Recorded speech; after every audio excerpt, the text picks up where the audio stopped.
Vivek Ramaswamy has announced that he's running for president within the GOP. You're probably not familiar with Vivek Ramaswamy. Apologies if I'm not perfectly getting the name, but doing my best there.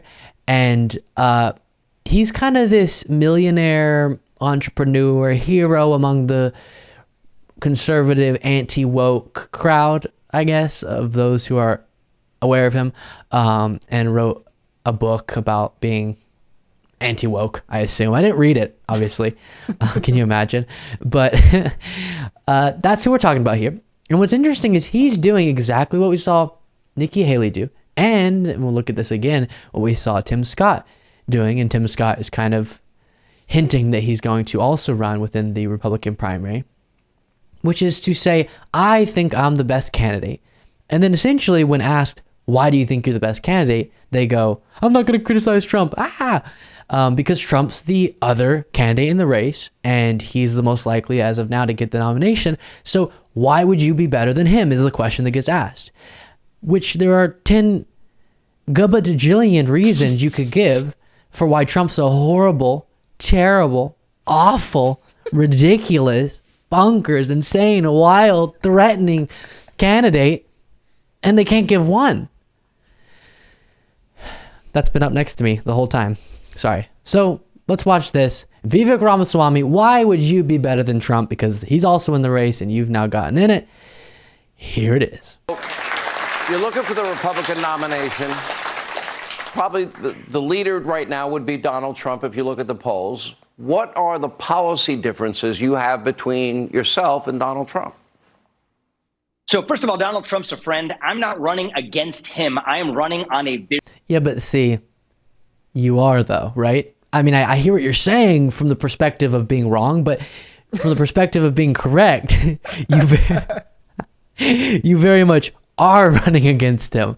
That's what it means to run in a Republican primary or any primary. You have to defeat the people in your party and or prevail, if we don't want to use downer language, prevail within your primary and explain to the voters why you would be a better candidate than the other options, right? And then you can go up against whoever the Democratic nominee is. Vision for our nation. Wait a minute, but you're not running for him. You're running against him. Let's be honest. Okay, well, here's what I'm running for our country. But let's talk about differences, because I'm with you, Sean. He was the OG of America First. I'm taking that to the next level with America First 2.0. Okay, let's actually get I'm inspired. The job done, which means dismantling federal bureaucracy.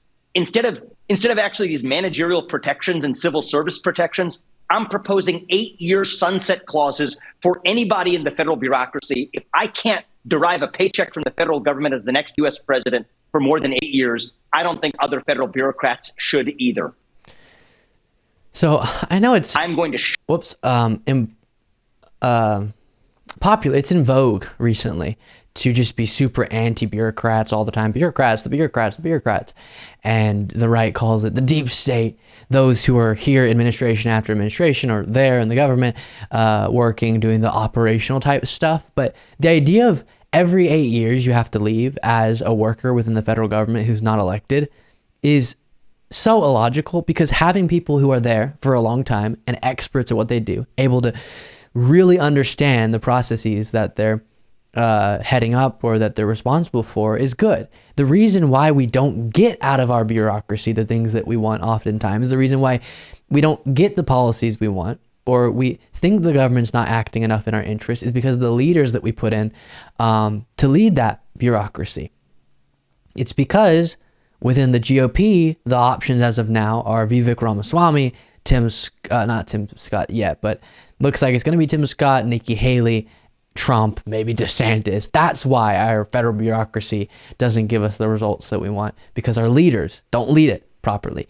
Now, on the issue of I'm running, but Trump's also the OG and I'm just going to be the 2.0, that's actually a sentiment shared by a lot of those who are either in the race or thinking about getting in the race. Tim Scott, as we went over in the past during yesterday's show, said a very similar thing when asked by Sean Hannity. Others, what are the differences in terms of policy positions that, for example, you may have with President Trump? Probably not very many at all. I am so thankful that we have President Trump in office. Frankly, the policies that we were able to pass from 2017 to And then, like I said, if you want to watch more of that clip, we did that yesterday, but gives you an idea. If you think Trump's so great and wonderful, just support his candidacy. I mean, don't. No one should be supporting his candidacy, but if you think he's so great, why are you running then? It really doesn't make a whole lot of sense to me. And then you might remember Nikki Haley. Her phrase is I don't kick sideways. I kick forward. That's what this campaign's about. Former president, what's your answer? So I know you've heard this, but I don't kick sideways, I kick forward. This is what I'll tell you, though. I mean, all you have to do is look at where our country is. I saw this in New Hampshire. Okay. Family. And then talking about that. Now, before we discuss further about this phenomenon, how strange it is that these candidates are so pro-Trump, but thinking they are better and should get elected by the Republican Party, because she said I don't kick sideways, it seems to be a very crucial part of the Nikki Haley campaign to talk about her kicking decisions, her kicking activity, her kicking routine, etc. I'm not kicking sideways. I'm not going to kick sideways. I don't kick sideways. I don't kick sideways. Take the kick me sign off of our backs. I'm kicking forward. I'm kicking forward. I'm kicking forward. I kick forward. Whenever I'm kicked, I always kick back. They all think we can be kicked around. And when you kick back, it hurts them more if you're wearing heels. I'm Nikki Haley, and I'm running for president. The Republican Accountability Project, I'm pretty sure, put that together, and you'll see they made a little edit to her campaign end sign there that says "Kick for America." I don't understand whatever focus group they got to say that tested well, or whatever meeting they had before she announced that said her line was going to be about her kicking. I don't know if I agree with that strategy, Ben. No, definitely not. So whether it's because you think you're Trump 2.0 or you love Trump's policies and whatever it might be, but just think that your story, as Tim Scott said, adds unique value, or you don't kick sideways but you kick forward, either way, we are seeing very clearly with those who are either, and I said again, in the race or thinking about getting in the race, that it's going to be a strange time. It's going to be a strange primary. And they are terrified of Trump's base. And they want to do this game where they say, you can love me, but also the ones who are in the GOP who don't stand for what Trump stands for can love me. And how does someone go about that? How does someone try to get multiple populations of people that are fundamentally opposed to one another, which is the moderate Republicans who are against Trump and are wanting to move on from Trump, and the hardcore MAGA base? How do you get both those groups to stand for you when they stand for such different things?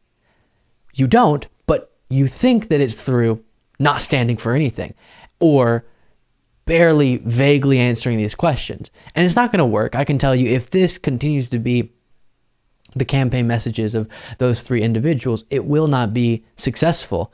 I can say that for certain, because number one, Trump's base, if they like the Trump policies and they like Trump, they're just going to support Trump. And people want you to bring unique value to the conversation. If you don't, then get out of the conversation.